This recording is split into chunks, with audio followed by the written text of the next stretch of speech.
Muy buenas tardes, estimados alumnos. Vamos a dar inicio a nuestra clase de macroeconomía correspondiente a la fecha y tal como habíamos ido viendo, lo que ahora vamos a ver cómo es que se forma la ecuación de la oferta agregada. Bien, solo para términos de lo que significa el repaso, habíamos visto hasta el momento cómo es que se equilibran los salarios y se establece el mercado de trabajo, ¿no?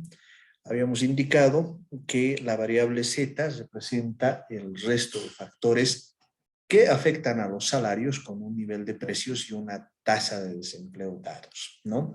En este caso, por ejemplo, pueden estar el seguro de desempleo, que son las prestaciones sociales que recibe un trabajador si pierde su trabajo. Dada la tasa de desempleo, un aumento del seguro de desempleo eleva el salario o el paro, ¿no? En otras palabras, así como puede haber un ajuste vía precios, porque en nuestro modelo no debemos olvidar que el salario es un precio y también puede haber un ajuste vía cantidades. En otras palabras, si existe algún tema relacionado a ciertas restricciones que puedan existir en relación a la variación de los salarios, la respuesta va a presentarse vía una contratación menor de personal. Otro factor que se relaciona a la variable Z es el salario mínimo. Una subida del mismo eleva el salario medio, ¿no? En otras palabras, cuando existe un incremento en el salario mínimo nacional, lo que también va a presentarse en contraprestación es un aumento del salario medio. Y otro factor que también es importante tomarlo en cuenta es la flexibilidad laboral. La flexibilidad laboral influye en el poder de negociación de empresas y trabajadores. Por ejemplo, cuando existen restricciones a las posibilidades que tengan los empleadores de despedir a sus trabajadores, entonces esto va a generar también de que exista algún mecanismo mediante el cual pueda haber una influencia sobre los salarios, ¿no? En otras palabras, por ejemplo, puede ser que exista una regulación, digamos, estamos en el rubro de los mineros, ¿no? Y que obliga a los empleadores a contratar únicamente gente que está afiliada al sindicato, ¿no? Y para afiliarse al sindicato se tiene que tener al menos un año de trabajo. Entonces, de todas las personas que podrían ser contratadas y que eventualmente podrían hacer que el precio o que los salarios disminuyan al restringirse el mercado laboral, lo que va a existir también es una presión para que se negocien salarios más altos, ¿no? Ahora bien, entonces esa es una parte de nuestra ecuación. La otra parte la constituyen los precios, ¿no? Es decir, cómo se determinan los precios dentro de este conjunto de ecuaciones que estamos analizando. Para ello es interesante que veamos la función de producción, es decir, recordemos los determinantes de la función de producción. ¿Qué es la función de producción? Es la relación entre los factores usados en la producción y la cantidad producida, ¿no? Es decir, establecemos una ecuación en la cual vamos a indicar que la cantidad producida, la cantidad del producto, se explica fundamentalmente por la combinación entre capital y trabajo, ¿ya? Para construir nuestro modelo, vamos a suponer que las empresas producen usando un único factor. Ese único factor es el trabajo, ¿no? Entonces, la función de producción se va a definir de la siguiente manera. Vamos a decir que la variable Y o la variable Y es igual a la producción y la variable N es igual al empleo. En otras palabras, dada la relación que estamos estableciendo, podemos indicar que en la medida en que se utilice más trabajo, es decir, logremos contratar a más personas, entonces lo que va a ocurrir es que vamos a tener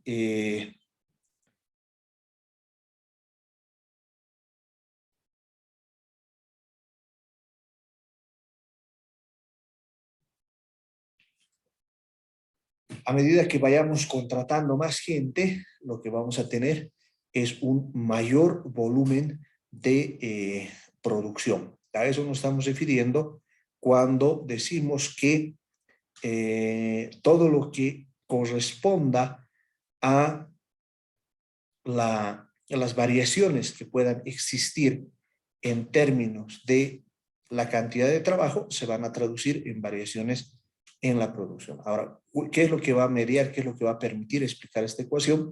Lo que vamos a conocer como la productividad del trabajo. Esto es la división entre la producción y el empleo o el producto por trabajador. En otras palabras, para dar un ejemplo, si nuestro producto es igual a 100 unidades y la cantidad de trabajo que tenemos es igual a 10, si dividimos 100 entre 10 nos va a dar 10. Entonces vamos a llegar a la conclusión de que en promedio cada trabajador produce 10 unidades. ¿Cuánto es la productividad del trabajador? 10 unidades por trabajador. Y sobre esa base es que vamos a construir nuestra función de producción en la cual la única variable que explica la producción es el empleo. Si la productividad del trabajo es igual a una unidad de producto, la función de producción se expresa así. En otras palabras, cada trabajador únicamente produce una unidad del producto, ¿no? En otras palabras, para hacerlo en términos reales, podríamos pensar que tenemos una fábrica de muebles y nuestra medición es semanal. Entonces, si cada trabajador es capaz de producir una mesa, la relación es 1 a 1, ¿no es cierto? Entonces, cada trabajador produce una mesa. Si tengo 2 trabajadores, voy a tener 2 mesas. Si tengo 3 trabajadores, voy a producir 3 mesas y así sucesivamente van a ser los cálculos sobre los que me voy a mover para el cálculo de la función de producción. Ahora bien, las empresas fijan su precio añadiendo un margen a su coste de producción, lo que se llama el markup, ¿no? ¿Por qué razón nos concentramos o indicamos que vamos a establecer un margen sobre el costo de producción? Porque en realidad las empresas no van a trabajar simplemente porque deseen realizar un bien social, sino lo que van a tratar de hacer es obtener algún tipo de beneficio. Entonces, este markup se va a referir precisamente a la ganancia sobre la cual se va a trabajar. En el caso de la función de producción simple, donde el volumen de producción es igual a la cantidad de trabajo, en este caso, cuando el producto por trabajador, la productividad de trabajador es igual a 1, lo que vamos a encontrar es la siguiente ecuación. Vamos a indicar que el precio es igual a 1 más mu multiplicado por el valor del salario. ¿A qué nos referimos con esta ecuación? Lo que nos estamos indicando básicamente es lo siguiente, ¿no? Habíamos indicado que nuestra función de producción simplificada, la cantidad producida, la cantidad de producto, se explica por la cantidad de trabajo. Esa es nuestra ecuación. Habíamos indicado que la productividad del trabajo es igual a 1, ¿no? Y sobre esa base vamos a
Sorry, mis compañeros. Ya. Entonces, lo que les indicaba, ¿no? Entonces, tenemos una función de producción donde la cantidad de producto es igual a la cantidad de trabajo. Es lo importante. O sea, aquí no entra el capital. Ahora bien, eso es en cuanto vemos las cantidades. Ahora, en relación a cómo se forman los precios, como nuestro único costo es el trabajo, lo que va a ocurrir es que el precio va a ser igual a 1 más mu, que es el margen multiplicado por el salario que estamos pagando a cada trabajador. ¿Ya? O sea, más o menos, a ver, para que me entiendan cómo se va formando todo esto, ¿no? Les voy a indicar. Producimos una mesa, ¿ya? Y esa mesa se hace por semana. Ahora bien, ¿cómo vamos a calcular el precio de esa mesa? Mutatis mutandi, ¿no? Cambiando lo que quiera, lo que se tenga que cambiar, quiere decir mutatis mutandi. Entonces, voy a empezar a hacer los cálculos. Voy a indicar que el salario que yo estoy pagando a cada uno de mis trabajadores es igual a 2.000 bolivianos. Ahora, en un mes, porque ese salario es mensual, él me produce 4 mesas, ¿no? ¿Ya? Ahora, entonces su salario, esos 2.000, lo voy a dividir entre 4. ¿Por qué? Porque él hace una mesa por semana. Eso me va a salir igual a 500, ¿no? Ahora, cuando yo tenga que calcular el precio al cual voy a vender cada mesa, le voy a poner un margen por encima del salario. ¿Por qué razón? Porque uno, que el salario es el único costo que tengo. Pero además, yo necesito tener un margen. ¿Por qué necesito tener un margen? Porque naturalmente, si me he metido a todo este tema de la producción, es porque yo deseo tener un... Deseo tener una determinada ganancia. Entonces, sobre esta ganancia es que voy a poder trabajar y voy a poder dedicarme precisamente a esta producción de las mesas. Vamos a suponer que esa ganancia va a ser igual al 10%. Entonces, siendo el 10%, y eso convirtiéndolo a tanto por 1, lo que voy a tener es un valor de 1.1. ¿Ya? Entonces, ese 1.1 voy a convertirlo o voy a multiplicarlo por el valor del salario. En otras palabras, 1.1 por 500 me va a dar 550. Y ese monto, o sea, el precio de esa manera determinado, es con ese precio con que voy a salir. Entonces decimos, el término mu es el margen del precio sobre el costo de producción. En este caso, solo el salario pagado al trabajador. Si los mercados fuesen completamente competitivos, mu debería ser igual a 0 y el precio debería ser igual al salario, ¿no? Ahora bien, aquí hay una pregunta interesante que antes de seguir la vamos a contestar, ¿no? A ver, Rubén nos dice, una pregunta sobre la producción y productividad.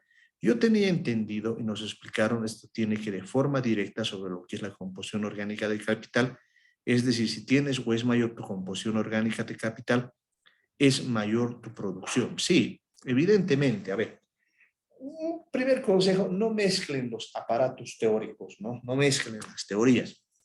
Ahora, la macroeconomía se ha desarrollado sobre la visión neoclásica de la economía. A ver, un poquito para que me entiendan.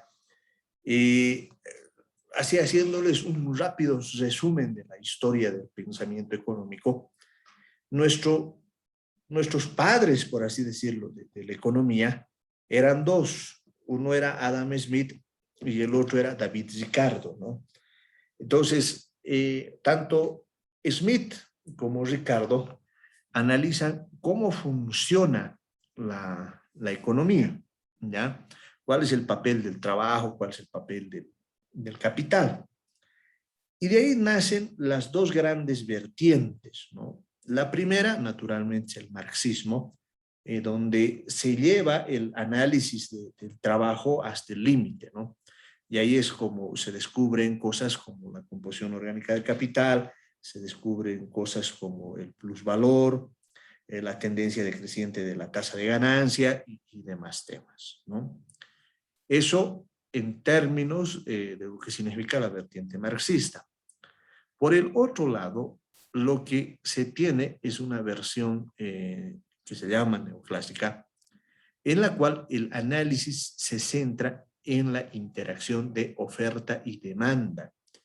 Entonces, ahí los oferentes participan en los mercados y tratan de obtener y maximizar la ganancia.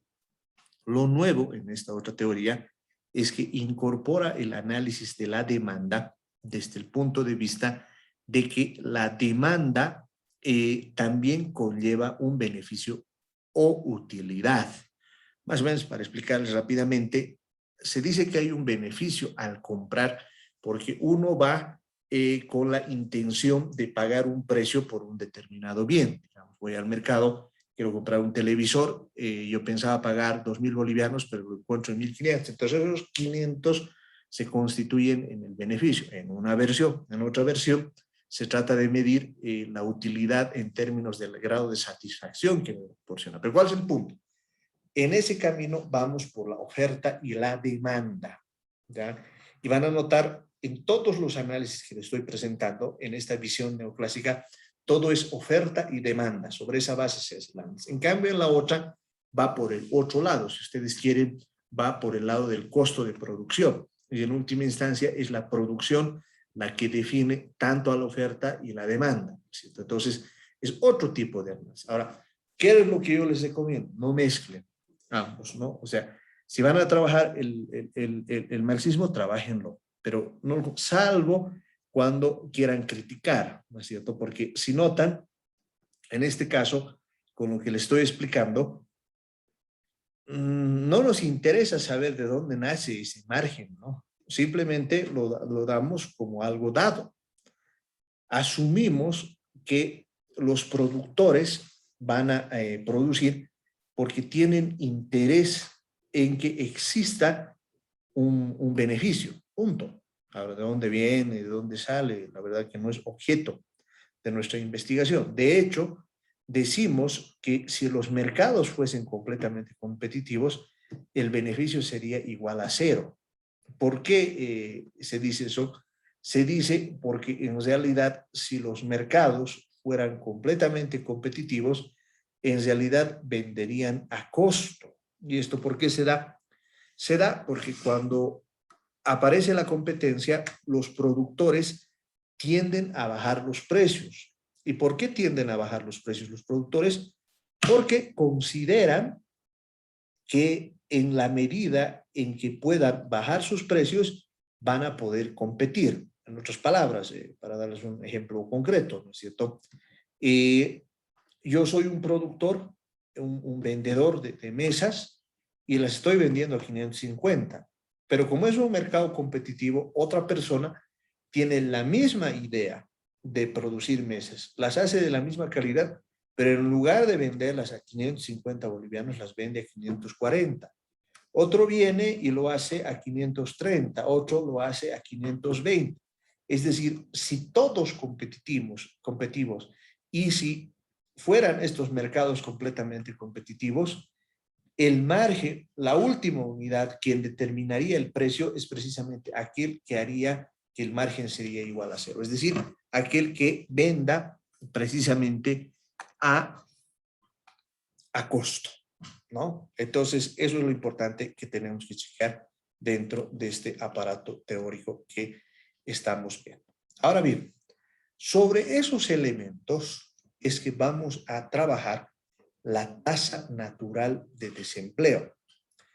Habíamos indicado que la fijación de precios y salarios determina el volumen de empleo y la tasa de desempleo de equilibrio. Ahora, ¿por qué estamos diciendo esto? Estamos diciendo esto porque en realidad, si los mercados son competitivos, lo que va a ocurrir es que el nivel de precios va a determinar cuánto trabajo voy a poder yo contratar. ¿Por qué razón? Porque supongamos, digamos, en mi ejemplo, ¿no? Las mesas se venden a 550 bolivianos. Entonces, si el salario es igual a 500 bolivianos, yo voy a contratar, por así decir, 5 personas. Pero si el salario empieza a subir, yo voy a empezar a reducir la cantidad de personas que voy a contratar. ¿Por qué va a ocurrir esto? Va a ocurrir porque en realidad, frente a ese escenario, es poco probable que yo pueda tener un margen de beneficio mayor. Para llevar al extremo lo que le estoy diciendo, si el salario está por encima del precio, digamos las mesas se venden a 550 bolivianos, y yo tengo que pagar 600 bolivianos semanal, entonces no contrato a nadie. ¿Me entienden? Ese es un poco el mensaje de la forma en la que se articula la economía. En otras palabras, cuando yo decida cuánta gente voy a contratar, voy a ver los precios y voy a ver los salarios. Si hay un margen positivo entre precios y salarios, yo contrato gente. Pero si ese margen se hace igual a cero, o lo que es peor, se hace negativo, es decir, los salarios son mayores a los precios, lo que va a ocurrir es que no voy a contratar gente. Ahora, esa interacción es la que precisamente nos va a determinar la tasa de desempleo que vamos a tener. Ahora bien, supongamos que los salarios dependen del nivel efectivo de precios y no del precio esperado. Con este supuesto adicional, al fijar precios y salarios, se determina la tasa de desempleo de equilibrio o tasa natural de desempleo. ¿Cómo lo vamos a hacer? Partiendo de la ecuación anterior de determinación de los salarios, es decir, esa que nos decía que los salarios son iguales al precio esperado y son a la vez una función de la tasa de desempleo y de la variable Z que agrupa el conjunto de variables distintos a la tasa de desempleo, pero que sí tienen su efecto sobre el nivel salarial. Si suponemos que esto o el salario no se determina sobre la base del nivel de precios esperados, sino sobre el nivel de precios actual o corriente, entonces lo que vamos a tener es que al intercambiar la ecuación y dividiendo ambos miembros por el nivel de precios, vamos a encontrar al salario real. ¿Por qué el salario real? Porque vamos a dividir el salario sobre el nivel de precios, ¿no? Para que no se confundan mucho con esto del salario real, lo que tienen que ver es que, como alguna vez les he indicado, el salario nominal está determinado en una cuantía de moneda. Por ejemplo, puede ser un salario $60, puede ser el salario 2.000 bolivianos, un salario de 1.000 euros, está determinado en una moneda de curso corriente. En cambio, el salario real se refiere a la cantidad de producto que pueda comprar un determinado salario. Por ejemplo, una hora de trabajo en Bolivia es capaz de comprar un almuerzo. Una hora de trabajo en los Estados Unidos es capaz de comprar 2 almuerzos. Una hora de trabajo en Europa es capaz de comprar medio almuerzo. ¿Se entiende? No importa tanto cuánto es el monto de los salarios en unidades nominales como su poder adquisitivo, es decir, cuánto pueden comprar. ¿Y cómo hacemos eso? Dividiendo los salarios nominales sobre el nivel de precios. Entonces, sobre esa base es que podemos saber la cantidad de producto que un determinado salario es capaz de comprar. Entonces, este salario real va a ser una función de la tasa de desempleo y también va a ser una función de la variable Z que conjunciona, por ejemplo, el seguro de desempleo, el salario mínimo y también conjunciona el grado de flexibilidad que vamos a tener en los distintos mercados en relación a las posibilidades que se tenga de negociación salarial.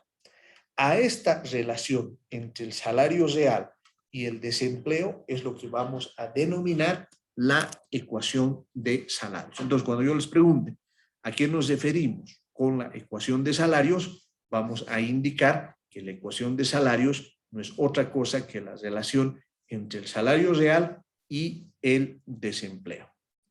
Ahora bien, sobre esa base, vamos a relacionar ahora tanto los salarios como los precios. Y para ello vamos a construir una ecuación de precios.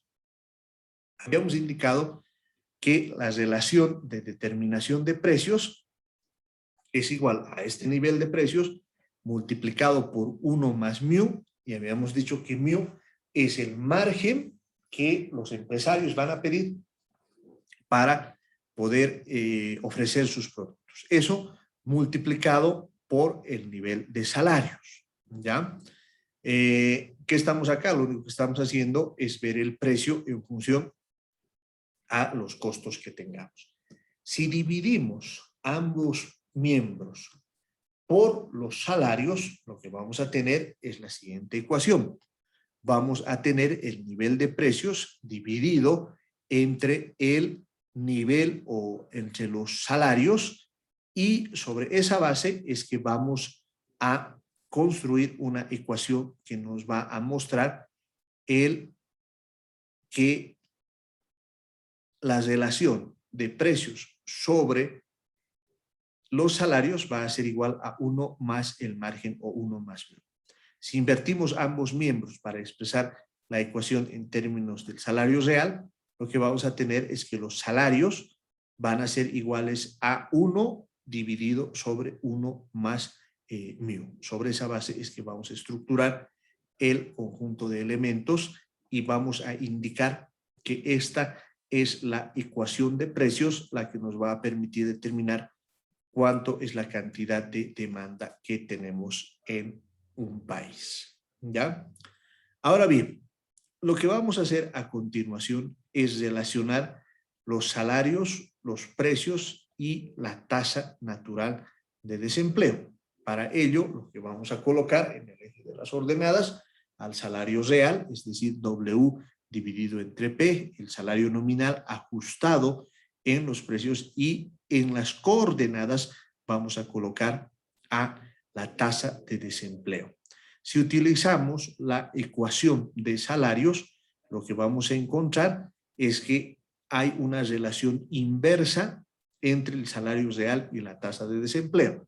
Es decir, esta línea anaranjada que ustedes están viendo nos muestra precisamente esa relación inversa que estamos mostrando, ¿no? Aquí con el puntero láser les voy a mostrar es esta relación. ¿Qué relación nos está mostrando? Esta, que a medida que los salarios reales son más altos, lo que va a ocurrir es que la tasa de desempleo va a tender a descender, ¿no?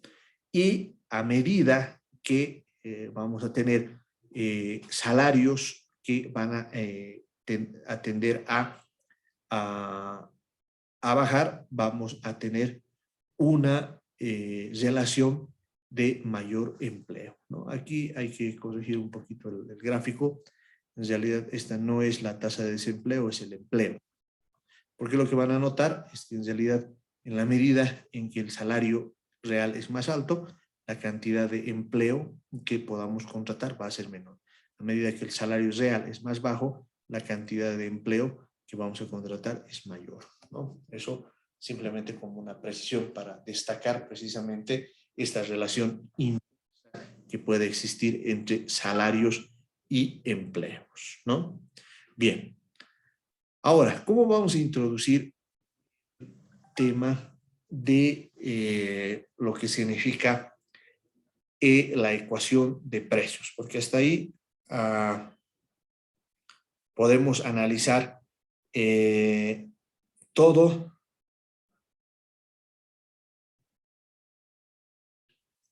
lo que significa el tema de la relación entre salarios y empleo. Vamos a establecer que hay un nivel en el cual estos salarios se van a igualar a lo que significa la inversa del margen. Por eso decimos, la ecuación de se representa como la línea horizontal PS. El salario real implícito en la fijación de precios es igual a 1 sobre 1 más mu. No depende de la tasa de desempleo. ¿Ya? A ver, esto, ¿a qué nos estamos refiriendo, no? En mi ejemplo, habíamos indicado que construir una mesa tiene implícito un salario de 500 bolivianos y un precio de venta de 550 bolivianos, a un margen del 10%. Entonces, nota, para que ese margen sea igual al 10%, tiene que haber un nivel de salario, ¿no es cierto? Porque si, por ejemplo, subimos ese salario a 510, el margen se va a reducir. Por esa razón es que hay un salario real implícito dentro del cálculo de ese nivel de margen y que no depende pues del nivel de empleo. Entonces, decimos, la tasa natural de desempleo es la tasa a la que el salario real elegido en la ecuación de salarios es igual al salario real implícito en la fijación de precios. Denme un segundo, por favor.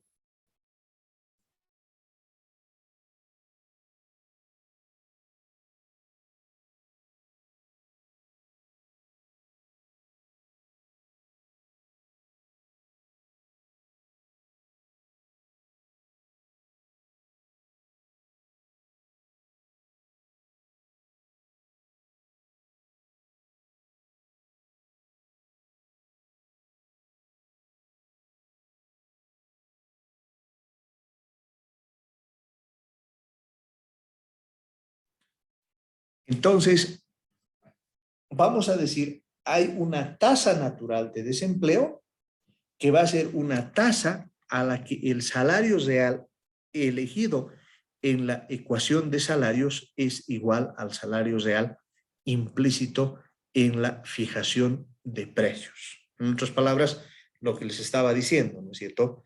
Tienes un determinado nivel de ganancia y por lo tanto todas las ecuaciones te van a dar un determinado salario real y este salario real te va a dar un determinado nivel de empleo o desempleo que vas a tener que establecer dentro de la economía. En otras palabras, lo único que estoy haciendo acá es traducir ese sistema de ecuaciones que se establece cuando nosotros elegimos un determinado nivel al cual queremos acomodar la economía, ¿no? Ahora, en este modelo, la tasa de ganancia o el margen es exógeno. ¿Eso qué quiere decir?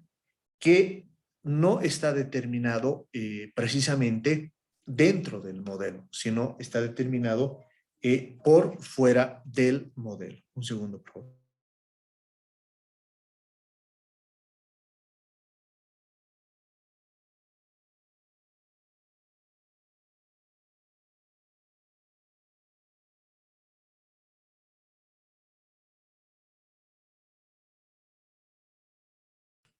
Entonces, sobre esa base es que vamos a establecer un nivel de salarios y un nivel de tasa de desempleo, ¿no? Ahora bien, ¿cuál va a ser el nivel de equilibrio de los salarios reales y el desempleo? ¿No? Igualando las ecuaciones de salarios y precios, se obtiene la tasa de desempleo de equilibrio o la tasa natural de desempleo. ¿Por qué, digamos, no podría ser el desempleo igual a cero?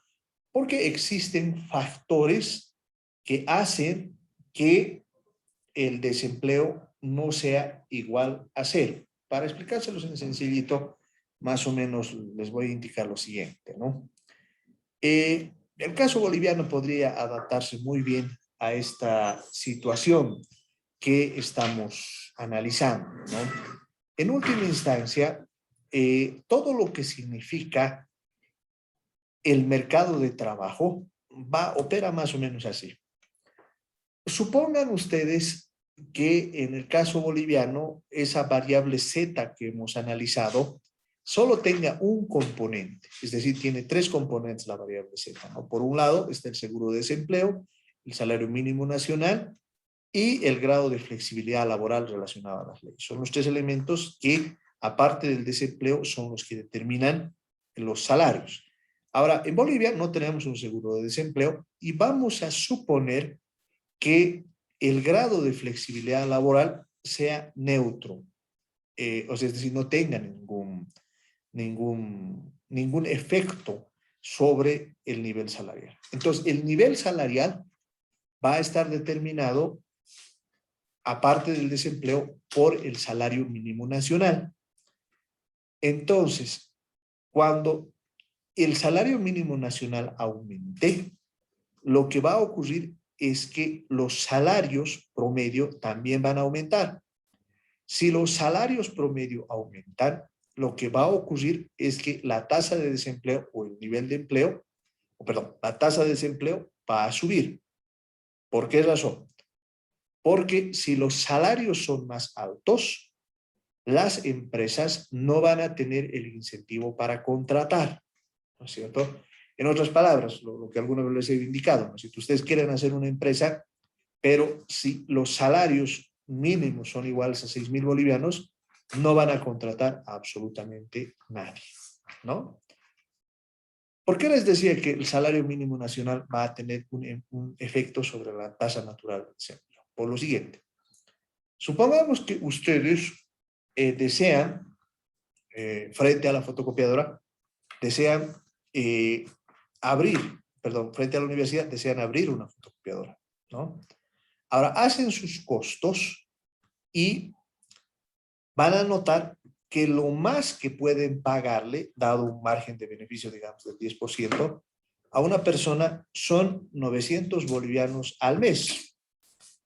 Si ese es su máximo que pueden pagar, es decir, esos 900 bolivianos, pero la norma les indica que no pueden pagar menos de los 2.146 bolivianos que comprenden el salario mínimo nacional. Entonces, ustedes tampoco quieren tener problemas con la ley, ¿no es cierto? Porque si pagan menos del mínimo nacional, después los puedan denunciar en el Ministerio de Trabajo y se van a meter en problemas. Entonces deciden no realizar esa actividad. Es decir, no crean ese empleo. Como no han creado ese empleo, la tasa de desempleo ha aumentado. ¿Notan lo que quiero decir? Hay una tasa de desempleo consistente con el salario mínimo nacional.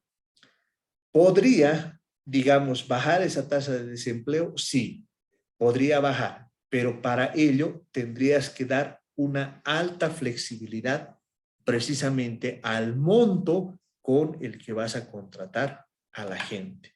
¿Por qué? Porque ese monto lo que va a hacer es reflejar la productividad que tienen los trabajadores dentro de tu mercado. Y así es como se va a ir estructurando todo el mecanismo mediante el que vamos a construir una determinada tasa natural de desempleo. Entonces, cuando igualamos las ecuaciones de salarios y precios, se obtiene la tasa de desempleo de equilibrio o tasa natural de desempleo. Aquí en macroeconomía es muy importante entender este concepto porque, ojo, puede ser que en realidad no exista o esta tasa natural de desempleo sea igual, no necesariamente sea igual a cero, sino que puede ser que esa tasa natural de desempleo se encuentre muchos puntos por encima de lo que estamos haciendo, ¿no? Como trabajo, me gustaría que para la próxima clase, mediante Classroom, me lo puedan hacer la serie precisamente del salario mínimo nacional junto con la tasa de desempleo. Entonces cruzaremos ambas curvas y veremos qué podemos sacar al respecto. Lo mismo les voy a decir por Classroom, ¿ya? Bien, no sé si hasta ahí hay alguna pregunta, alguna duda, por favor. Estoy procediendo a activar los micrófonos. Adelante, por favor.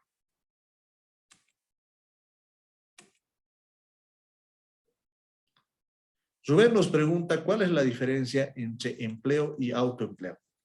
Conceptualmente es lo mismo, ¿no es cierto? O sea, para ser precisos, el autoempleo es una parte del empleo. O sea, empleo es toda ocupación destinada a producir bienes y servicios destinados al mercado. Ese es empleo, ¿no es cierto? Eso puede incluir el comercio, los bienes, incluye a los formales, a los informales, absolutamente todos. Ahora, ¿cuál es la diferencia con el autoempleo? En el empleo común, por así decirlo, una persona contrata a otra. En cambio, en el autoempleo, por ejemplo, los emprendedores, uno se contrata a sí mismo. ¿Ya? Bien. Preguntas. ¿Qué más hay al respecto, mis compañeros? ¿Dudas?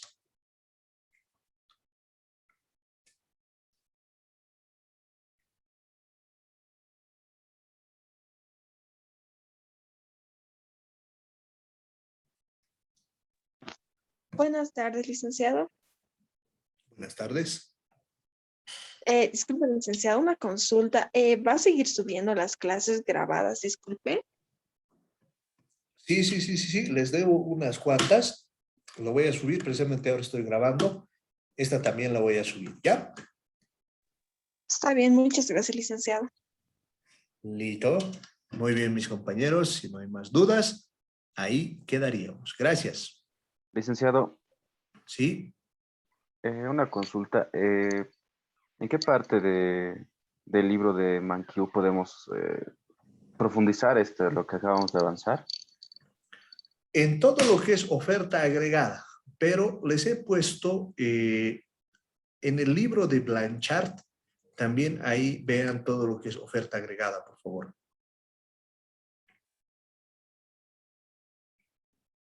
Está bien. Gracias. Y hay una pregunta interesante, ¿no? Kelly nos dice, entonces, ¿el salario mínimo nacional debe aumentar o disminuir? Bajo este marco teórico, Kelly, en realidad es aconsejable de que no haya un salario mínimo nacional. ¿Por qué razón? Porque, como se ha explicado, el salario mínimo lo que hace es provocarte desempleo. Ya, y de hecho, en realidad, los economistas que profesan esta línea plantean de que un salario mínimo nacional en realidad castiga a los más jóvenes. ¿Por qué razón? Porque cuando uno es joven tiene baja productividad, o sea, no sabe, o sea, lo que ha aprendido en los libros, conoce, entonces le deberían pagar poco. Pero como existe un salario mínimo nacional, no los contratan, ¿no? Ahora, ojo, a medida que vayamos avanzando, por si acaso les voy a explicar también la contracara de esto, ¿no? La contracara es que si no hay un salario mínimo nacional, lo que va a ocurrir también es que va a haber una caída de la demanda agregada. Y al existir una caída de la demanda agregada, lo que ocurre es que por el otro lado también aparece el fantasma de la recesión y también del desempleo. ¿Ya? Muy bien, mis compañeros, muchas gracias. Sí. Licenciado, perdón, una última pregunta.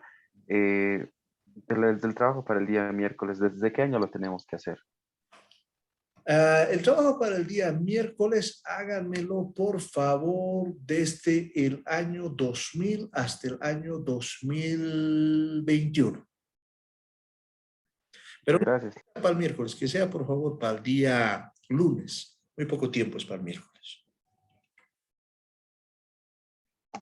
Está bien, licenciado. Muchas gracias, Joana. Ahora Ya, licenciado. nos vemos. Gracias. Hasta luego, licenciado. Chau, chau.